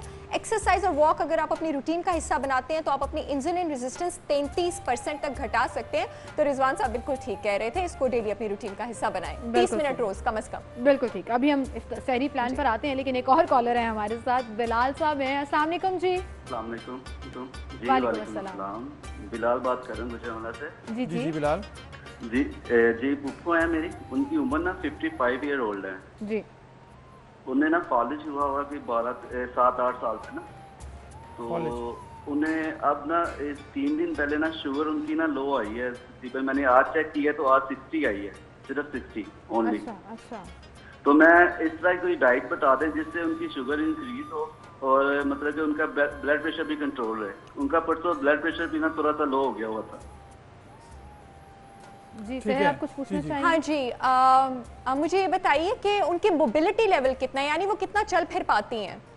फिजिकल एक्टिविटी लेवल है? बहुत मुश्किल से वो ना मतलब कि 4-5 चक्कर, मतलब कि कोई ज्यादा नहीं है, बिल्कुल दिन में कोई 4-5 चक्कर वैसे स्टैंड के साथ चलते हैं, ज्यादा नहीं है। स्टैंड के साथ चल रही हैं, ज्यादा नहीं। अच्छा, फुफ्फो के सराहने एक तो आपने शहद रखना है, फुफ्फो के सराहने आपने ड्राइड खुबानियाँ रखनी है। ड्राइड खुबानियाँ जो होती हैं वो आपके पास बेहतरीन इलाज होती हैं हाइपोग्लाइसीमिया का, यानी ब्लड शुगर लो होने का, और इसके अलावा वो आपके पास vitamin A, vitamin C, vitamin K से, न्यूट्रिएंट से लोडेड होती हैं और आपकी इम्यूनिटी बहुत तेज करती है। उसमें मैग्नीज भी होता है, जिंक भी होता है आपके पास। ड्राई खुबानियाँ आपके पास बेहतरीन इलाज है। और शहद के 2 चम्मच, जब भी आइंदा उनका शुगर कम हो, जो शहद है वो बेहतरीन इलाज होता है। अगर आप इंट्रामस्कुलर ग्लूकागॉन या इंट्रामस्कुलर शुगर आप इंजेक्ट नहीं कर रहे हैं इंट्रावीनस, तो शहद जो है वो आपके पास बेहतरीन इलाज है। इसके अलावा खाने में सब्जियों का बहुत ज्यादा इस्तेमाल करें। याद रखिए नाजरीन, जितना हरा उतना खरा। आपके पास जितने भी ग्रीन लीफी वेजिटेबल्स हैं, आपके पास पालक है, आपके पास मेथी है, करेले का बहुत ज्यादा इस्तेमाल करें। आपके पास एक बड़ा popular group of antibiotic drugs है जिसको आप सल्फोनाइल यूरियास कहते हैं। जो करेला होता है, रिसर्चेस हैं ऑथेंटिक प्रिंटेड, वो बिल्कुल सल्फोनाइल यूरियास का जो एक्शन है वो मिमिक करते हैं। वो बॉडी में बिल्कुल इंसुलिन की तरह एक्ट करते हैं। और करेले में आपके पास, करेले का जितने भी लोग डायबिटिक हैं या प्री डायबिटिक हैं, इस रेंज में है, वो आप करेले का हफ्ते में 2 से 3 बार इस्तेमाल करें। उसमें एक सब्सटेंस होता है आपके पास चेरेंटिन। जो चेरेंटिन होता है वो जो ब्लड शुगर लेवल्स है उसको रेगुलेटेड रखता है। इसके अलावा इस बात का ख्याल करें, जितने भी लोग डायबिटिक हैं, इनकी पुप्पो के लिए भी और सबके लिए भी, वो नट्स का इस्तेमाल करें। और नट्स में आपने जिस चीज का इस्तेमाल करना है, जो डायबिटिक्स होते हैं उसमें हमारे पास गोल क्या होता है कि बॉडी की जो तेजाबियत है उसको कम रखना चाहिए। यानी हमने वो खुराक इस्तेमाल करनी है जो कंपैरेटिवली अल्कलाइन हो, जिसकी तेजाबियत कम हो। जो बादाम और अखरोट होते हैं आपके पास, खास करके अखरोट, वो आपकी डाइजेशन और हाजमा भी अच्छा है। नट्स जो है वो यूज कर सकते हैं। बड़ा लोग कहते हैं कि नट्स की तासीर गर्म नहीं, nuts are nutrient dense food. Nuts गर्म नहीं होते, कोई भी चीज गर्म है अगर आप ज्यादा अमाउंट में लेंगे। Excess of anything and everything is bad. गर्मियां हो सर्दियां हो, आप नट्स इस्तेमाल कर सकते हैं, लेकिन excess of everything is bad. Excess of fruits is also bad. जब आप फल जरूरत से ज्यादा लेंगे तो फिर उसका भी जो शुगर फ्रुक्टोज है वो भी आप करेगा। जिस तरह से आपने बताया कि न्यूट्रिशन जो है ये अच्छी चीजें खानी चाहिए और एक मुतवाज़न ग़िज़ा खानी चाहिए। एक और कॉलर से हम बात कर लेते हैं, नदीम साहब है लाहौर से। उसके बाद हम शहर से बात बिल्कुल, वो सवाल हमारे जो है वो कहीं रह ही ना जाएं। अस्सलाम वालेकुम नदीम साहब, आप सवाल कीजिएगा। शहर साहब सुन रही हैं आपको। जी सर, मेरी एज 47 ईयर है और मुझे 9 साल से शुगर है सर, और 3 साल पहले मेरी बाईपास सर्जरी भी हो चुकी है। तो मैं सर चाह रहा था कि कोई ऐसा इंतजाम हो जाए कि चूँकि शहरी के वक्त भी और अफ्तारी के वक्त भी, तो कौन सी लवाजमत देने चाहिए, कौन से नहीं इंसुलिन लेते हैं, क्या ले रहे हैं? ऑलरेडी इंसुलिन ले रहे हैं? जी मैं क्लोपिडोग्रल ले रहा हूँ हार्ट के लिए, और साथ जो ना अमिलोडिपिन और वेलसार्टन, और इसके अलावा सर मैं शुगर के लिए सीटाग्लिप्टिन और मेटफॉर्मिन ले रहा हूँ। अच्छा, मुझे बताएं, पिछले 3 महीने में ब्लड शुगर लेवल्स रेगुलेटेड हैं आपके? जी बिल्कुल, मैं HbA1c रेगुलरली करवाता हूँ और मेरा जो HbA1c है वो 6.8 आया था। कोई पेट की तकलीफ तो नहीं हुई, उल्टी, वॉमिटिंग या चक्कर? नहीं, ऐसा सच कोई नहीं। अच्छा जी, ठीक है, thank you so much for calling. आपका जवाब देते हैं। और मैं ज़बरदस्त इसलिए कही थी कि आपने वो सवाल पूछा जो अगला मैं और अबूजर कब से पूछना चाह रहे हैं कि हम सहरी और इफ्तारी में क्या खाएं। हमसे मेरी मुराद जो डायबिटिक हैं वो भी और जो नहीं है वो भी, ताकि एक हेल्दी चॉइस कर सकें। जी, सबसे बड़ा गोल आपका सहरी में ये होना चाहिए कि आपने खाना वो लेना है जो कि सारे न्यूट्रिएंट से भरपूर भी हो, और वो खाना लेना है जो बॉडी में ब्लड शुगर को आहिस्ता आहिस्ता रिलीज करे, यानी एकदम से ब्लड शुगर को रिलीज ना करे और शुगर लेवल्स को कंट्रोल भी रखे। इसके लिए गोल नंबर 1 आपके पास ये है कि खाने में फाइबर बहुत ज्यादा होनी चाहिए।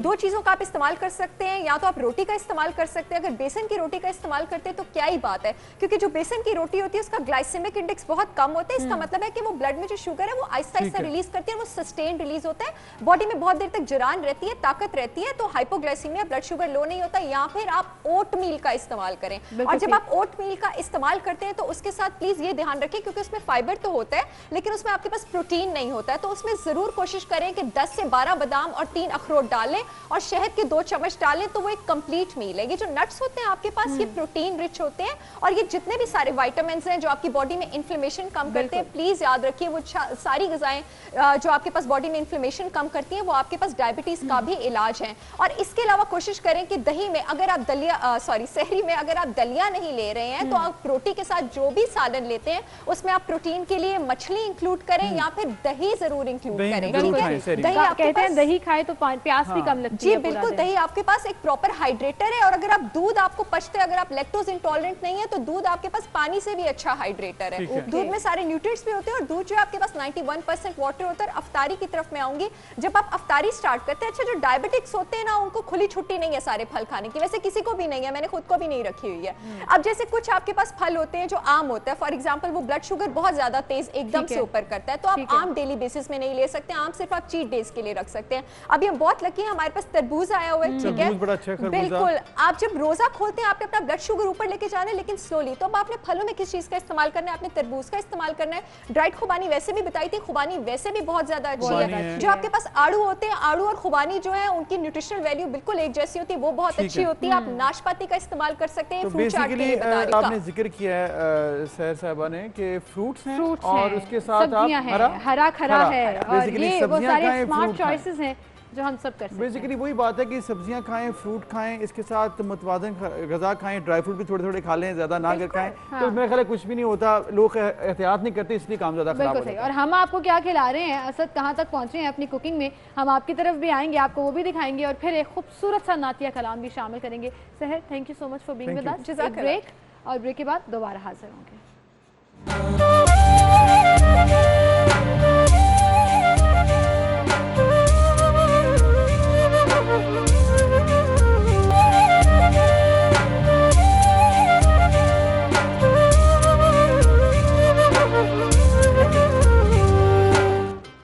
Welcome back. एक बार फिर से आपको खुशामदीद कहेंगे। इतनी मज़े मज़े की खुशबू आ रही थी हमें वहाँ बैठ के, तो मैंने सोचा कि देखूं कि असद ने क्या क्या तैयार कर लिया है और क्या रह गया है। असद, अब तो टाइम बिल्कुल खत्म हो गया। जी बिल्कुल बिल्कुल, और चीज़ें हमारी रेडी हैं सारी।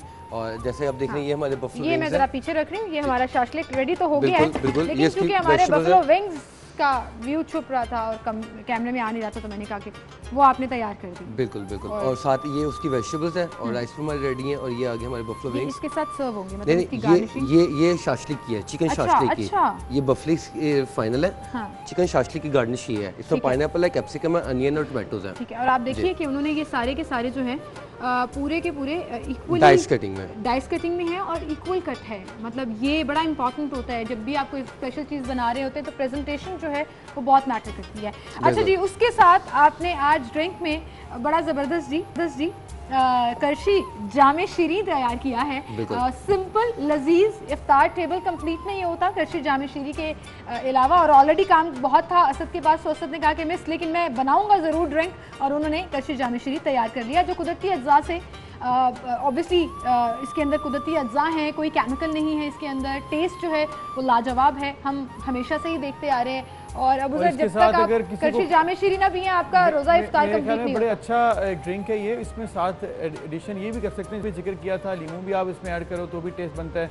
अगर आप दूध भी इसमें डाल लें तो भी, मिंट भी ऐड कर सकते हैं, मिंट का फ्लेवर भी इसके साथ अच्छा लगेगा। और इसके अलावा इसमें आप जो है लेमन ऐड करें वो भी बहुत अच्छा लगेगा, वो भी बहुत अच्छा लगेगा, वो एक रिफ्रेशिंग सा हो जाएगा। अच्छा, लेकिन अभी आप कुछ करने वाले थे तो मैंने कहा कि हम ऑनर करेंगे कि आप इसमें कुछ चीज़ सेसमिस में कहते हैं, सेसमिस में ऐड करते हैं, उसका भी फ्लेवर अच्छा होता है, उसका भी फ्लेवर आता है और वो नट्स में आता है तो वो हेल्दी भी होता है। तो सेसमी सीड्स हम थोड़े से जो है वो इसके अंदर डाल देते हैं। मेरे हाथ धुले हुए हैं और ये मैंने इसकी हल्की सी गार्निशिश कर दी और पूरा वो सेसमी सीड्स जो हैं वो करशी रूह अफ़ज़ा के, अच्छा मैं थोड़ा सा और डाल देती हूँ, कैमरा ने मिस कर दिया, आपको क्लोजर शॉट दिखाना है मैंने।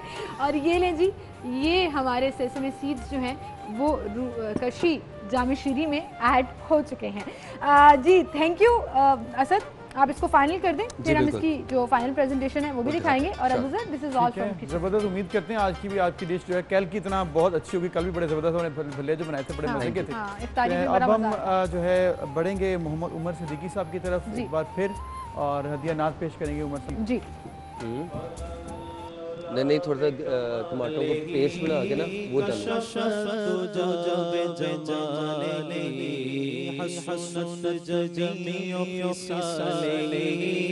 सल्लल्लाहु अलैहि व आलिहि सल्लल्लाहु अलैहि व आलिहि सल्लल्लाहु अलैहि व आलिहि।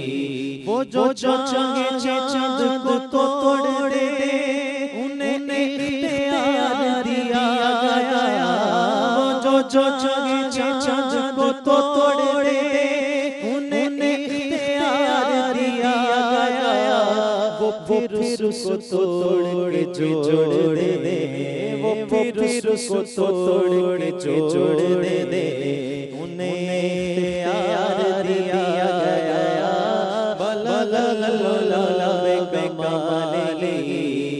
कशफ जावे जमाले हसन जमीओ खिसाले सल्लल्लाहु अलैहि व आलिहि। जो असर रज़ा हुई तो वो वक्त पर यादा हुई। जो असर रज़ा हुई तो वो वक्त पर यादा हुई। छुपे आफताब को मोड़ दे, छुपे आफताब को मोड़ दे, उन्हें प्यार दिया गया।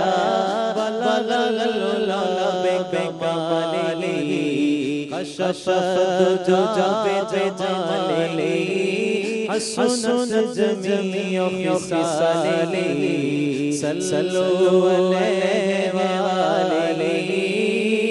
किसी उम्मती को सकर के लिए जा रहे हैं मलाइका। किसी उम्मती को सकर के लिए जा रहे हैं मलाइका। तो पकड़ के खुल्द को मोड़ दे, तो पकड़ के खुल्द को मोड़ दे, उन्हें प्यार दिया गया। वो जो चाहे चांद को तोड़ दे, उन्हें प्यार दिया गया। वो नबी मुट्ठी का मौजज़ा के वमारीता कहे खुदा। वो नबी मुट्ठी का मौजज़ा के वमारीता कहे खुदा। वो निगाह कुफर को फोड़ दे, वो निगाह कुफर को फोड़ दे, उन्हें प्यार दिया गया।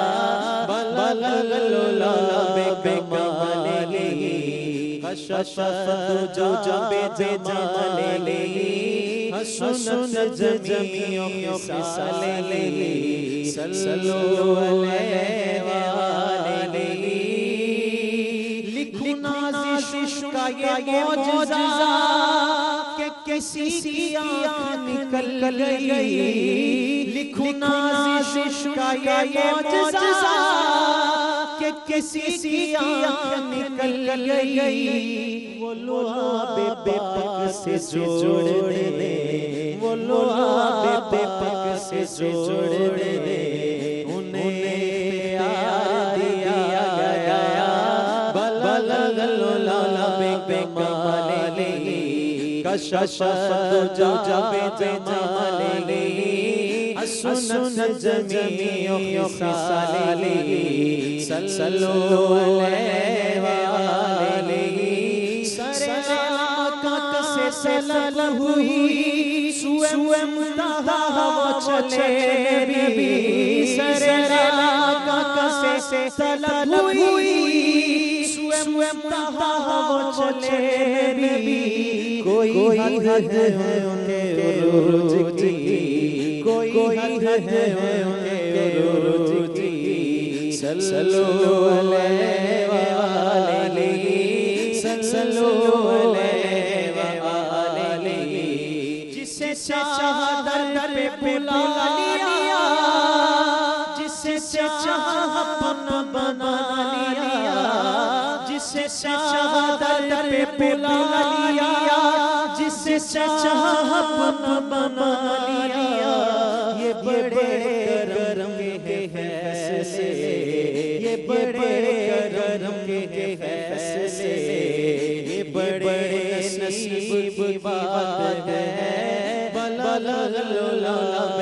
कमाली कशफत जमाली हसनत जमीओ खिसाली सल्लल्लाहु अलैहि